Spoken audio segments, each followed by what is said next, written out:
Hi అండి, అందరికీ ఎలా ఉన్నారు? బాగున్నారా? నేనైతే బాగున్నానండి. Welcome back to Amareddy official.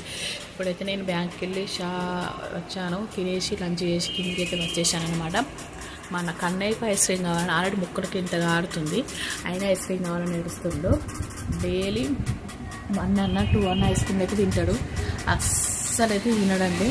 Already full జలుబైన కూడా తింటారు. చూడండి, దగ్గు సర్ది ఉన్నది. నేను ఇచ్చినట్టు వాడు అట్లా అన్నాడు. చూడండి, నేనేమో చిప్స్ తింటానని చెప్పి చిప్స్ ఇస్తే అంత కిందలా పోసేది. చూడండి ఎలా వేసారు, చూడండి. ఈమె కూడా అలానే వేస్తుంది, మా హన్స్ పాప. ఫుల్ అల్లరి, తినరు చెయ్యరు, ఒకటే అల్లరి వేస్తారు. ఒకటే కిందంతా పోసేసారు. ఇక అలా అన్నమాట. పడుకుంటారేమో అనుకుంటే పడుకుంటలేరు ఈరోజు.